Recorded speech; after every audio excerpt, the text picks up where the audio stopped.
Night City is young when compared to the most other cities in the new United States of America, having only 83 years old by 2077. But for such a young metropolis, it surely has an impressive history already. The city was built from scratch as a utopia, then turned into a playground for gangs and corps. Then the city center had a nuclear device going off, an actual nuclear mini tactical bomb exploding. And it was followed by a complete rebuild over a few decades while dodging a couple of wars with the new USA government, just to finally turn back into a playground for gangs and corpos. The cycle of life, I guess. The story of Night City began in 1994 with a rich entrepreneur named Richard Knight, but wait, he was not a narcissist who named the city after himself, and we'll get to that in a moment. A few years earlier, Knight split off from his old partners from the construction company Halsey, Ferris and Night to set up his own company called Knight International. He then initiated an ambitious new project designed from scratch of a whole new city. For that, he bought the entire town of Morro Bay, a small, neglected settlement near the border that divides the northern and southern California. As you can see, Moro Bay sits right between San Francisco and LA, and thanks to constant booster gangs raids, the settlement was almost a ghost town, so it was a perfect spot to build something new. And by the way, if you want to know more about the booster gangs that currently operate in Night City of 2077, make sure to check the playlist I made. You can click on this icon on the upper right side of the screen or check the link on the video description. I am making daily Cyberpunk 2077 content, and the best way for you to not miss any of that is by subscribing and activating the notification bell. I would be deeply grateful by that. Thank you so much. Moving on, Knight was rich, but he was not crazy rich.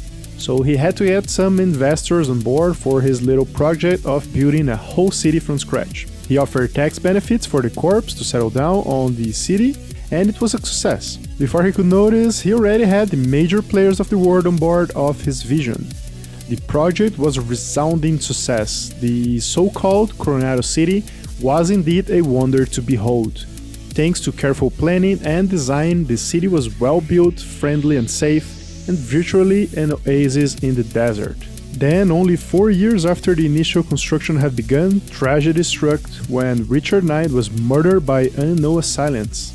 By now, it is clear that he was murdered by the organized crime bosses that ran almost all the construction companies back then. They were all pissed with him because, thanks to the cutting-edge technology used to build the city, all the old-school contractors were left in the dark from this huge project. A big oopsie, I said. I guess you just don't simply exclude from a multi-billionaire project the nastiest crime syndicates of the early 2000s. But despite the small setback, the city construction was finished, and with the void of power, the crime syndicates thrived and took over the city in just a few years.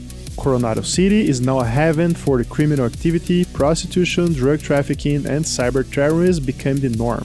Oh, and also the city was ironically renamed Night City in memory of the deceased creator of it. After a whole decade of ever-increasing crime and death rates, the corporations decided to regain control of the town. Over a period of just a few days, the heads of almost every major criminal organization was separated from their bodies, and quite literally sometimes. A new city council was formed, mostly all of them being representatives of those megacorps, and surprisingly, their first act was to empower the corporations even more, giving them the power to do whatever it would be necessary, and I quote, in the best interest of the city, to establish peace and order within its limits. Most of the downtown and central districts were cleaned up within the next few months, and over the next few years the whole city was crime-free one more time. However, the so-called golden age of Night City didn't last long. By the 2020s, the fourth corporate war was raging havoc worldwide, but this is a story for another video.